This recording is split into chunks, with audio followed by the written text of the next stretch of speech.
Okay, we're picking up with Act 4, Scene 5. At the beginning, Horatio comes in with the queen and a gentleman, and they're talking about Ophelia. When it begins, we don't know what's wrong with Ophelia, okay? But they get to the point pretty quickly. The gentleman says, for example, line 4, she speaks much of her father, says she hears there's tricks in the world, hymns and beats her heart, etc., etc. Okay? Horatio, somebody better speak to her. We need to kind of calm her down. 'Twere good she were spoken with, for she may strew dangerous conjectures in ill-breeding minds. That is, Ophelia might jump to conclusions without having all of the information that she needs. Okay? So, Queen says, let her come in. And then she gives an aside to the audience. To my sick soul, as sin's true nature is, notice, sin's true nature is sickness in the soul. Okay? Each toy seems prologue to some great amiss.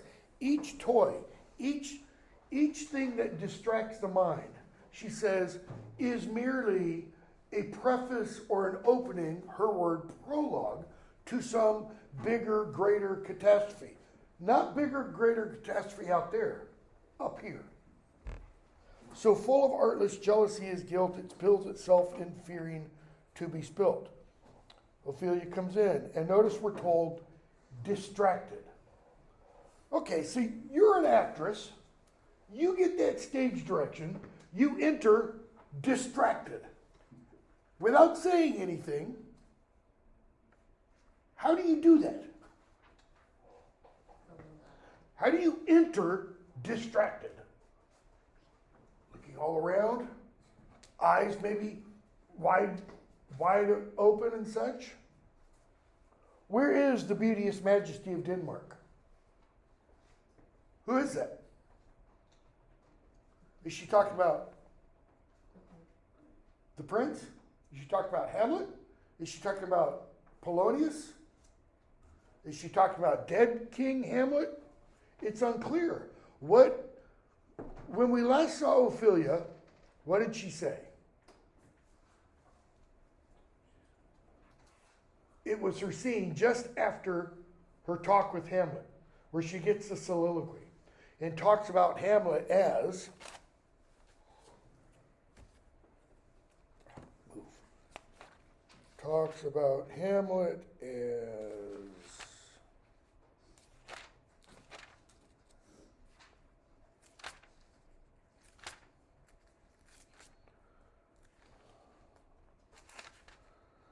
oh, what a noble mind is here overthrown. This is 3.1.142.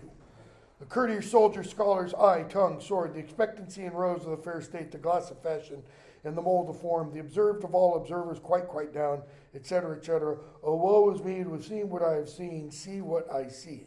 Where is the beauteous majesty of Denmark? Now, by using the word majesty, however, she might be implying the king. Okay? Queen. Notice the queen doesn't answer the question. She just says, how are you doing, Ophelia? How now? How should I your true love know from another one? By his cockle, hat, and staff. What do you mean? Because she's singing. She sings again, and the queen is still, Ophelia, over here, you know. King comes in. Queen, alas, look. How are you, pretty lady? Well, God shield you. That's what ild means. They say the owl was a baker's daughter. Lord, we know what we are, but not what we may be. God be at your table. Okay, the thing about the owl, that's a folk tale. There's a gloss down at the bottom, I think, line 42 or whatever. Reference to a monkish legend that a baker's daughter was turned into an owl for refusing bread to the Savior. Okay? But right after that, we get the, Lord, we know what we are, but not what we may be. What? Well, that's hard after they say the owl was a baker's daughter. The baker's daughter knows what she was, but not what she may become, according to that legend, being turned into an owl. What's her point? First of all, does she have a point? In Hamlet's speech with Ophelia, that was before this, and before he killed Polonius, what did he pretend? Madness. He pretended to be mad. Okay? Is Ophelia pretending? No, she's crazy. She might not be at this point wholly crazy, but she's pretty far gone. But I think Shakespeare puts that line in her mouth, Lord, we know what we are, but not what we may be, because there's a lot of, what do I want to say? How do I want to put it? The line is very pregnant. It has a lot of meaning to it. St. Paul says, one of the Corinthian letters, that essentially the same thing. We know what we are now, but we don't know what we will be like in the resurrection. Okay? I think it's around the same part, I think it's 1 Corinthians 15, around the same part where he talks about, now we see through a glass darkly, but then we will see face to face. We will know as we are known. And his whole point is, everything here, it's kind of shadowy. It's that whole allegory of the cave stuff that I was talking about before, or last week, okay? So, the king says, conceit upon her father. Conceit there means her mind has created an image, that her mind is dwelling on this image or this idea. She's like this because of her father, or because of what's happened, because Polonius is dead now. Okay? So they keep talking back and forth, and Ophelia walks out. I hope all will be well, she says, line 66 or so. I hope all will be well. We must be patient. But I cannot choose but weep to think they would lay him in the cold ground. My brother shall know of it. Now we get to the meat. She doesn't want her father placed in the cold ground. Why not?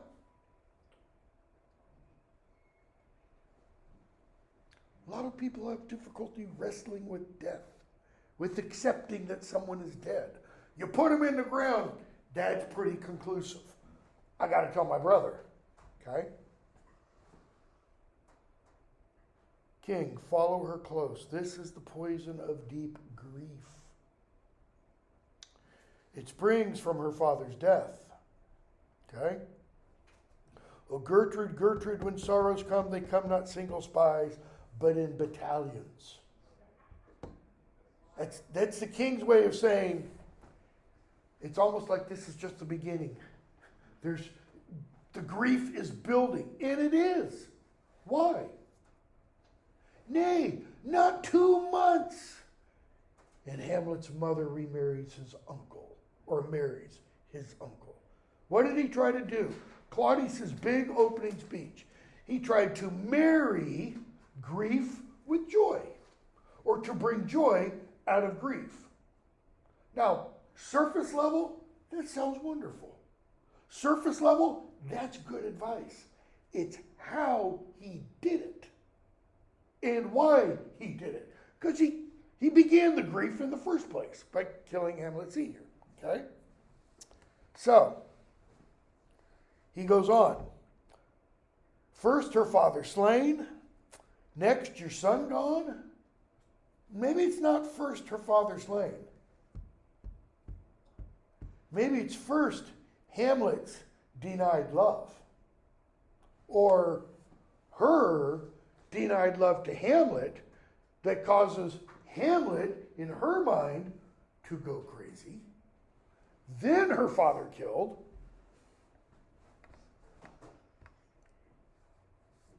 Next, your son gone, and he, most violent author of his own just remove. In other words, Hamlet is the one responsible for his being taken away from Denmark to England.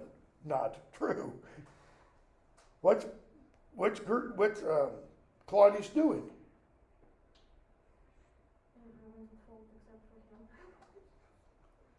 He's managing the public relations. He's putting the spin that he wants on it. The people muddied. How are the people muddied? He doesn't mean mud thrown at them. He means distracted, which is what he said right after he found out about Hamlet killing Polonius. He said, I can't force the strong arm of the law on him. Why? He has the people's affection. They are distracted, he said, in that they have affection for Hamlet. Why? Because if they really knew what a great guy I was, they would all love me.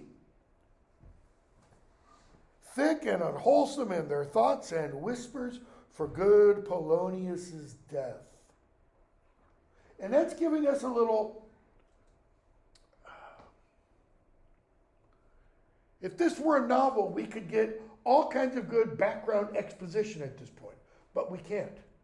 Now, you could do an interesting way, I think, of filming this and have, as he's saying this, like a TV screen with on the background, CNN headline news, and have be on that comments about, Polonius dead.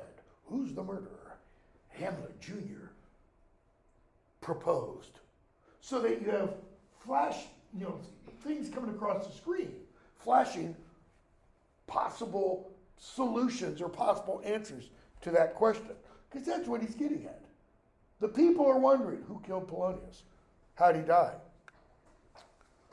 For good Polonius' death, and we have done but greenly in hugger-mugger to inter him. That is, and we've been kind of slow and stuff. Line 80, foolishly, he says. Poor Ophelia divided from herself in her fair judgment. He's just told us something that the character Hamlet is going to use later on, even though Hamlet hasn't heard this. Okay? And I think that's because Shakespeare he's already introduced it, but Shakespeare is playing, he's toying with an idea throughout the play of how one can become divided inside. And this isn't the only play he does it. He does it with Othello, he does it with King Lear, he does it to some extent with Macbeth. He does it, interestingly, with all of his later tragedies. This idea of a person becoming internally two, right-minded, wrong-minded. Now, I don't mean, the old Bugs Bunny kind of, angel on the right shoulder, devil on the left shoulder. I mean, up here, to use the word Hamlet uses, distracted. What's the phrase we use today? We use it inaccurately to describe someone who might be crazy. We say they're, some do at least, schizo. And by that is meant two. They're two persons. Schizophrenic. Person A, person B. There's a book written a long time ago, Three Faces of Eve. There's a medical case of a woman named Sylvie, I can't remember, who had what is now called multiple personality disorder. Then it was just called schizophrenia. And she had like 28 different personalities inside. Okay? I think in all of these plays, Shakespeare's kind of dipping his toe into that water. I don't know why. Maybe he knew, maybe his father. Okay? So, King goes on. Ophelia, divided from herself and her fair judgment, without the which we are pictures or mere beasts. That is, without our judgment, our reason, our rationality. He says we're nothing but like moving images or pictures or animals. Animals don't have judgment, okay, in that sense. And he says, and finally, her brother is in secret come from France. Feeds on his wonder. That is, his wonder, his amazement at the death of his father is feeding his mind. Keeps himself in clouds. That is, hidden. The king's implying, I don't know where Laertes is. And he's in the dark. He's hiding. And wants not buzzers to infect his ear with pestilent speeches of his father's death. Wants not probably means he doesn't lack for people whispering to him. Here's how your father died. Okay? So, there's a noise within. And the messenger says, save yourself, my lord. The ocean overpeering of his list eats not the flats, etc., etc. Young Laertes in a riotous head overbears your officers. That is, Laertes is beating down the door. Okay? The rabble, the people out in the streets, are calling Laertes Lord. Why? Should Laertes be next in line? Okay, Hamlet's gone. He's been taken to England. Is there another royal? No. And the people cry out, we want Laertes. Laertes shall be king, etc., etc. Okay? The doors are broke. Laertes comes in with his mob. Doesn't have to be hundreds. It might just be 3 or 4 men. Okay? Laertes demands to see the king. And the king steps forward. What's the cause, Laertes? That thy rebellion looks so giant-like, meaning you're going to overthrow me? Let him go, Gertrude. I don't fear myself. Do not fear our person.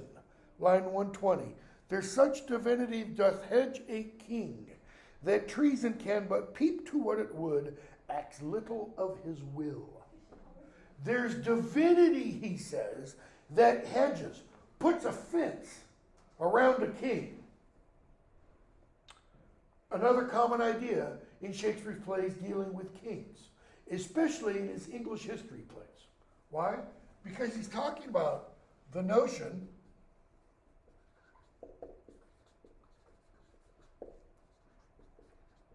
of the divine right of kings. Kings rule by God's permission. And St. Paul kind of gives the meat to this idea in Romans 12, I think it is. All government is instituted by God. And medieval kings took that to say, that means we can do whatever we want. Pretty much. Okay? But think about the king's words. I don't fear him. There's such divinity doth hedge a king, that treason can but peep to what it would, acts little of his will. What dramatic term can we apply to those words?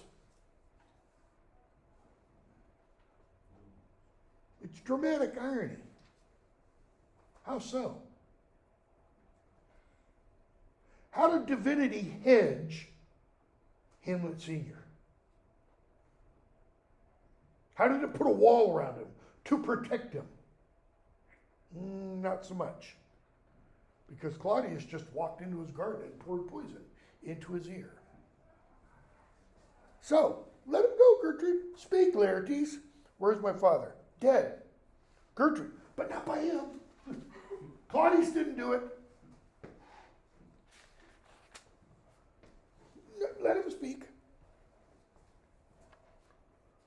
How came he dead?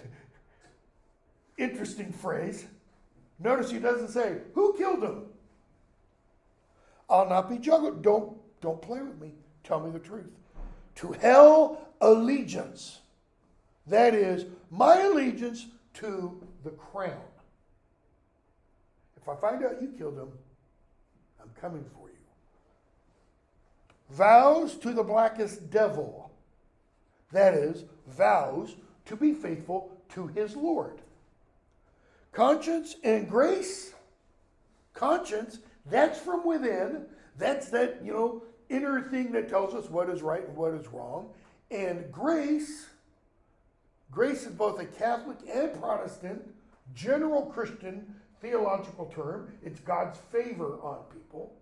So conscience and grace to the profoundest pit. That is, the deepest pit of hell. He's saying, nothing's going to stop me. I dare damnation. Come on, God. Try and stop me from what? He hasn't said it yet. What's he getting at? What kind of play is this? What kind of tragedy? It's a revenge tragedy. Laertes is going to become, term I've used before, the foil, that's an O, the foil for Hamlet. Okay? A foil is a character that, set next to another character, brings the other character's characteristics out. In other words, a foil, in one sense, it's kind of like a mirror. Only it doesn't show the other person. It shows the other person's positive qualities. Okay? Crayon for Antigone. How's he a foil? Because he's slimy and he's authoritarian. And she's not authoritarian, and she's relatively honest at least. Tiresias for Crayon and Antigone. He speaks the truth. They not so much, okay? So, to this point I stand that both the worlds I give to negligence, let come what comes, only I'll be revenged. Most thoroughly for my Father. Okay? He just heard. He's already there. Hamlet's father's been dead for months now. I'm not going to stop you.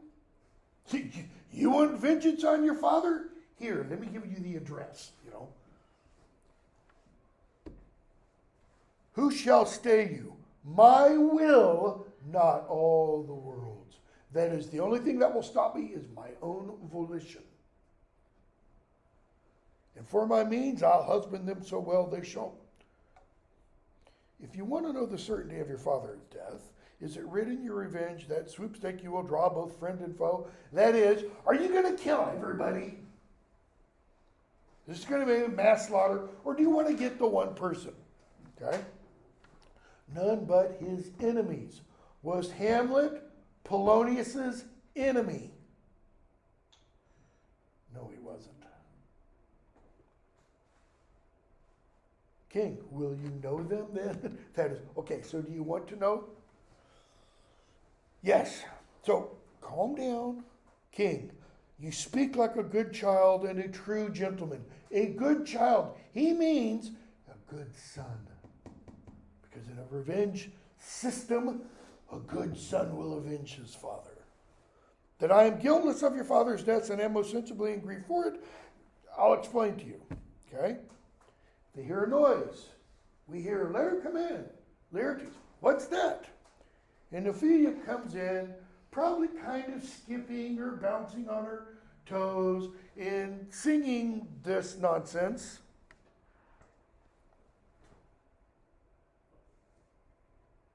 Laertes says, hadst thou thy wits and didst persuade revenge, it could not move thus. She keeps singing. Laertes, this nothing's more than matter. That is, this is nothing more than matter. Meat.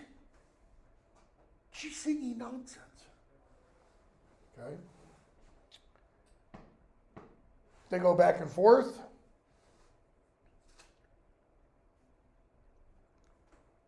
Ophelia leaves. Laertes says, "Do you see this, oh God? Like, where's justice? Where's divine justice?" Laertes, "I must commune with your grief." Commune, share. "I am one with your grief, Laertes. Or you deny me, rightly. Go but apart, make choice of whom your wisest friend you will. They shall hear and judge twixt you and me." Okay? So go find the friends you trust the most, and they shall judge to see who's right. Okay? "Be you content," top of 1312, 203, 202. "Be you content to lend your patience to us. We shall jointly labor with your soul to give it due content." I will bring contentment to your soul. How? We shall jointly labor. We're going to work together. How will he get contentment? Revenge. Laertes, "Let this be so." Okay? But he says, "His means of death, his obscure funeral, no trophy sword nor hatchman o'er his bones, no noble right nor formal ostentation." He means Polonius wasn't buried honorably. It was like a middle of the night, dig the grave, stuff the body, and cover it up, and everybody leave. No formal right, no noble right, nor formal ostentation.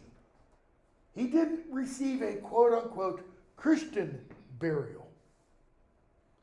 No prayers were said. He says, that I have to call into question. Why not? Why didn't you do this? I'll explain everything. Okay? Scene 6. Horatio comes in. And some sailors. Sailor gives Horatio a packet. Horatio opens it. He reads the letter from Hamlet. Okay? Talks about what happened. "When thou shalt have overlooked this, give these fellows some means to the king," that is, give them conveyance to the king. "They have letters for him. Ere we were 2 days old at sea, a pirate of very warlike appointment gave us chase. Finding ourselves too slow of sail, we put on a compelled valor, and the grapple I boarded them." That is, I boarded the pirate ship. "On the instant they got clear of her ship, so I became their prisoner. They have dealt with me like thieves of mercy. But they knew what they did. I am to do a good turn for them. Let the king have the letters I have sent. Repair thou to me with as much speed, that it come to me as quickly as you can. I have words to speak in thine ear, will make thee dumb." That is, I have something to tell you that will make you speechless. Like you can't believe it. "These good fellows will bring thee where I am. Rosencrantz and Guildenstern hold their course for England. I have much to tell you of them also." Okay? Scene 7. King and Laertes come in. So the king says, "Now must your conscience my acquittance seal." I have to be acquitted in your conscience. So I'm going to seal that acquittance. I'm going to make your conscience say, "Not guilty."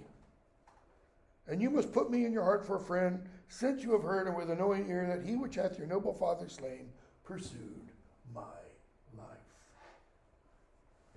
Who's he talking about? Hamlet. What did he just imply? He meant to kill me. Your father was in the wrong place at the wrong time. It well appears. Yeah, it seems that way. Is Laertes 100% convinced? No, he's mostly convinced, but again, appearances can be deceiving. "But tell me why you proceeded not against these feats of criminals of capital nature. In other words, why didn't you act? You're the king." 2 reasons. Which may to you seem unsinewed, unmanly, unmuscular, weak. Okay? But to me, they're strong. They're good reasons. Okay? The queen lives almost by his looks. That is, if I killed Hamlet, my wife would have taken it very poorly. For myself, my virtue or my plague, be it either which, she's so conjunctive to my life and soul that as the stars move not but in his sphere, I could not but by her. That is, all my life is with Gertrude. We get the implication, never explicitly stated, that Claudius has always desired Gertrude, even when she was married to his husband, to his brother, sorry. He had the hots for her. I couldn't do anything to Hamlet that would what? Bring distress to her. Okay? The other motive, he says, why to a public count I might not go, is the great love the general gender bear him. Gender just means people. I couldn't publicly accuse Hamlet. Why? Because he's beloved of the people. Who, dipping all his faults in their affection, would like the spring that turneth wood to stone, convert his gyves to graces. In other words, there's nothing Hamlet could do that would turn the people against him. So that my arrows too slightly timbered for so loud a wind would have reverted to my bow again, and not where I had aimed them. In other words, if I had gone after Hamlet, I would have been the one who would have suffered. So those are my two reasons. I didn't want to harm Gertrude, and I was afraid of the people. Laertes. And so have I, a noble father lost, a sister driven into desperate terms, whose worth, if praises may go back again, stood challenger on mount of all the age for her perfections. But my revenge will come. Notice, his revenge is for whom? Not only Polonius, Ophelia too. Why? Ophelia's crazy, everyone thinks, because of what? Polonius' death.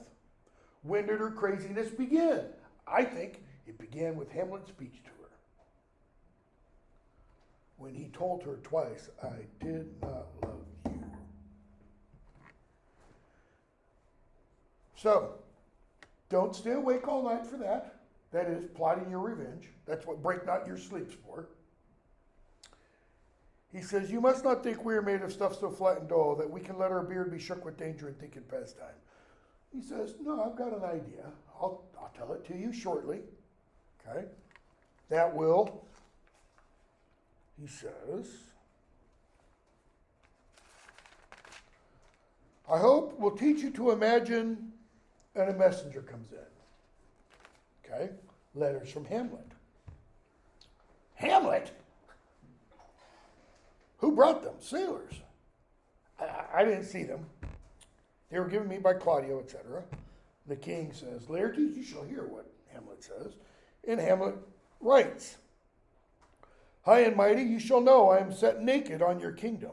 Tomorrow shall I beg leave to see your kingly eyes, when I shall, first, asking your pardon, thereunto recount the occasion of my sudden and more strange return. Hamlet. Notice, not your obedient servant, your loving son, yours truly, sincerely, just Hamlet. All caps, like you and me. And you've got a gloss, I'm set naked on your, unprovided with retinue. That is, I'm all alone.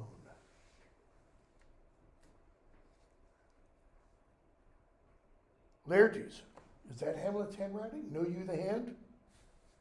King, yeah, it's Hamlet's. Naked. And he's thinking, naked. Does he mean naked, no clothes, or unaccompanied? And in a postscript, he says, alone. What do you think, Laertes? What does that mean? Can you devise me? It means, can you advise me? Not a clue. I'm lost in it. But let him come. It warms the very sickness in my heart that I shall live and tell him to his teeth, thus did thou. Stabbed his father, going to stab him in return. King. If it be so, Laertes, as how should it be so? Meaning, well done. That's what a good son. He goes, but how otherwise? That is, can we come up with another way for you to get your revenge on Hamlet? Will you be ruled by me? That is, will you let my idea overrule yours? As long as you don't overrule me to a piece. As long as you don't make me shake hands and make up. No. To your peace. That's how I'm going to overrule you. I'm going to bring you to your peace. Okay? So, if he be now returned, as checking out his voyage, and that he means no more to undertake it, I will work him to an exploit, and I'll ripen my device, under which he shall not choose but fall. In other words, I've got an idea. Okay? And his mother will call it an accident, and you won't be to blame. We're going to kill Hamlet without anybody knowing we intentionally killed Hamlet. Okay? He goes, okay, I like this idea. Keep going. You've been talked of since you travel much, and that in Hamlet's hearing. For a quality wherein they say you shine. That is, people have talked about you, and that where Hamlet was. What's the quality? Your sum of parts did not altogether pluck such ending from him as did that one. That is, and what people said about you irked Hamlet. It made Hamlet kind of envious. What quality? That is, what do I have that Hamlet doesn't?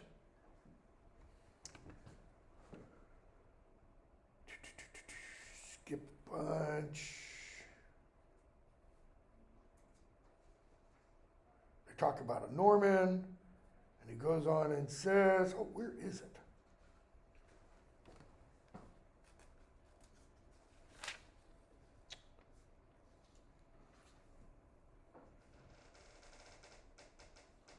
Foils. Finally, page 1316, 130 and following. Okay? Will you do this? Keep close within your chamber. Hamlet returned, shall know you are come home. Will put on those, shall praise your excellence, and set a double varnish on the fame the Frenchman gave you. In other words, we're really going to lay it on thick. This fame that this Norman Frenchman gave to you. Will bring you and find together and wager on your heads. He, being remiss, most generous and free from all contriving, meaning Hamlet, being naive, won't think evil of you, okay? Will not peruse the foils, so that with ease or with a little shuffling you may choose a sword unbaited, and in a passive practice requite him for your father. A foil isn't like a regular sword. You know, sword has a blade. Down here at the hilt starts wide, and then it narrows to a sharp tip. A foil is like a rod, a square rod that goes down to a tip at the end. When you are fencing with someone else, that tip has a cap put on it, like a rubber point, okay, so that it won't puncture someone. And when you're fencing, the idea is you can hit someone with the side of it, but that doesn't count. It's got to be the tip that hits. And when you hit somebody with that tip, the foil will bend. They're very flexible, all right? So he says, we'll have you in a fencing match with Hamlet, and we'll make it so that at some point, your foil's tip becomes unbaited. That is, the tip is exposed. nobody will expect. They'll think it's happened by accident. Laertes, I'll do it. You know what? And I will anoint my sword. I will dip the point in a poison. Okay? That I just happen to have. That I got from a pharmacist. Okay? King.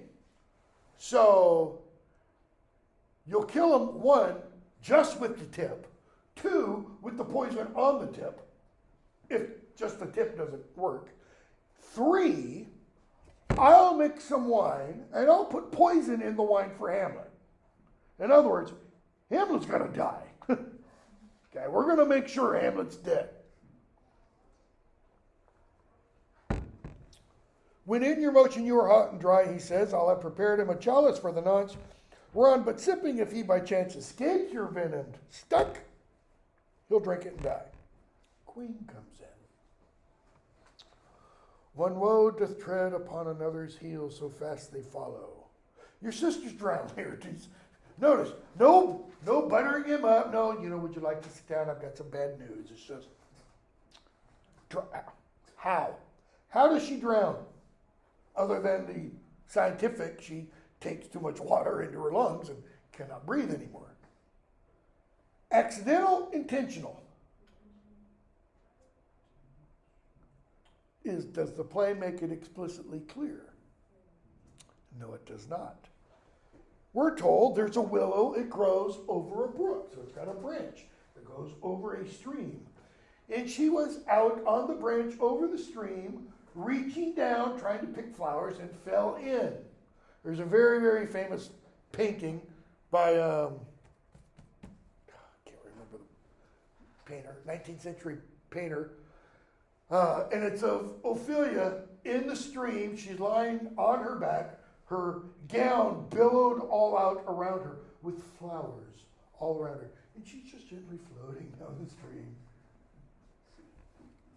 Okay? Alas, then she is drowned. Drowned. Okay. Yes, dead. Fully dead. Too much of water hast thou, poor Ophelia. Page 1318, line 183. And therefore I forbid my tears. Why? He's not going to cry, because more water, she's got enough. But yet it is our trick, nature her custom holds, let shame say what it will. When these are gone, the woman will be out. Okay? Act 5. A churchyard. 2 clowns. Now, these aren't guys dressed with the red nose, the big funny shoes. What is meant by clowns? I really wish it didn't have. I don't know if Shakespeare had clowns or if Shakespeare had gravedigger. Gravedigger 1, gravedigger 2. That's what they are. Okay? First clown. Is she to be buried in Christian burial when she willfully seeks her own salvation? What's he mean, willfully seeks her own salvation? Killed herself. Right? Because St. Paul says, to be absent from the body is to be present with Christ, if one is a Christian. This is a Christian society, is pretty clearly assumed Ophelia is Christian. Okay? But suicide is never allowed. Is she to be buried in Christian burial when she willfully seeks her own salvation? She is. Therefore, make her grave straight, your gloss tells you. Straightway, immediately, some mean from east to west, because Christian burials were aligned east-west, okay, with the head put towards the west, so that when the body is resurrected, it will stand up and face the east. The rising sun, S-U-N/S-O-N, okay? The crowner has sat on her. That is the coroner. British custom, if somebody dies, you have to have a coroner's inquest. Unless it's immediately known what the person died of. If the cause of death was unsure, coroner has to determine the cause of death. And the coroner says Christian burial. How? Unless she drowned herself in her own defense. Okay, think about that for a moment. She drowned herself in her own defense. That is, self-defense. Self-defense against what? Obviously, he's making a joke. But when you go back to the earlier speech of Claudius with Gertrude, can't remember which one of them mentioned that thing of Ophelia being divided. Her judgment being separated, Claudius, from her fair self. Well, if her fair self is fighting against her judgment, maybe that's self-defense of sorts. Again, it's entirely joking here. Why does Shakespeare put this scene? It's comedic relief. The tension is just building. And Shakespeare realizes, I got to let the pressure out a little bit. It's going to build again. Okay? Second clown, 'tis found so. That is, the coroner says. Christian burial. First clown, well, then it must be, say, offendendo. You've got a gloss. Say defendendo, term used in verdict of justifiable homicide. Say, I defended myself. The clown says, oh, then it must be she offended herself. Here lies the point. If I drown myself wittingly, it argues an act. That is, it is an action. And an act hath three branches. That is, to act, to do, to perform.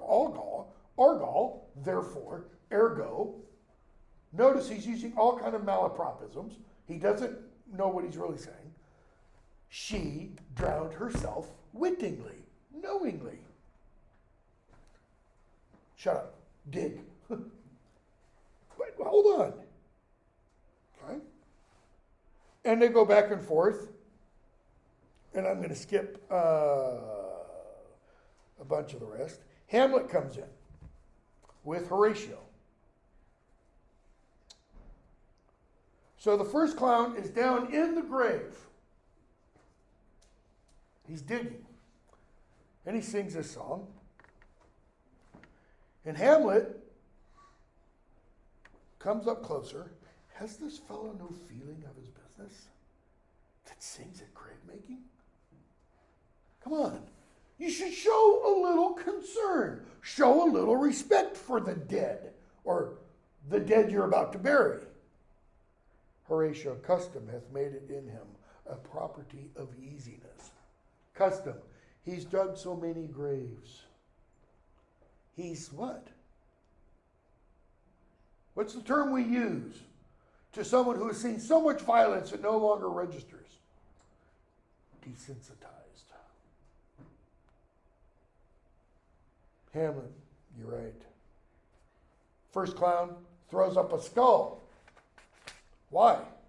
Notice he's not digging a new grave. He's redigging an old grave. Little plot of land. Denmark is not very big. You got to reuse graves. Hamlet, that skull had a tongue in it. It could sing once. How the knave jowls it to the ground, sings it while he throws it to the ground. As if it were Cain's jaw that did the first murder. Notice what Hamlet's thinking about. Brother against brother. Claudius against Hamlet Sr. Okay? This might have been the page of a politician, which this ass now o'erreaches. One that would circumvent God. That is, one that would try to get around God. You're right, my lord. Whoever courtier. Okay? Yeah, Horatio says. Why, so and now my lady Worms, chapless, knocked about, etc. The first clown sings, throws up another skull. Hamlet, why may not that be the skull of a lawyer? So, a politician, a courtier, a lady, a lawyer, Where be his quiddities now? His quiddities, his arguing over fine little distinctions of meaning. His cases, his tenures, etc. This fellow might in his time have been a great buyer of land, or realtor, you know. Horatio, you're right. Is not parchment made of sheepskin? Yep, calfskins too. They are sheep and calves which seek out assurance of that. I will speak to this fellow. Okay? So, Hamlet says, whose grave's this, sirrah? Mine.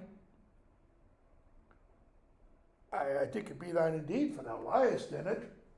Now, he's not literally lying, but he's in the grave. First clown, you lie out on it, sir, and therefore 'tis not yours. For my part, I do not lie in it, yet it is mine. That is, I'm not lying, but it's mine. Why? Because he's digging it. They go back and forth. I'm going to skip a bunch. Hamlet asks him, line 119, how long hast thou been a grave maker? Let's see. Of all the day in the year, I came to it that day that our last king, Hamlet, overcame Fortinbras, the former king of Norway. Okay? Hamlet, how long is that since? Cannot you tell? Every fool can tell that. It was the very day that young Hamlet was born. He that is mad and sent to England. Why was he sent to England? What, because he's mad? They don't recover his wits there. Or, if he doesn't, 'tis no great matter there. Why? 'Twill not be seen in him there. There the men are as mad as he. I mean, if he's crazy and everybody there is crazy, nobody's going to know the difference. Hamlet, how came he mad? Very strangely. How? By losing his wits. Well, yeah, that would be how you become mad. Upon what ground? That is, why? What was the matter that caused him to go crazy? But that's not what the clown interprets it to mean. Upon, why, here in Denmark. That is, I'm digging the grave here in Denmark. This is the ground that we're on. I have been sexton here, man and boy, 30 years. What have we just been told? Louder? Hamlet is 30 years old.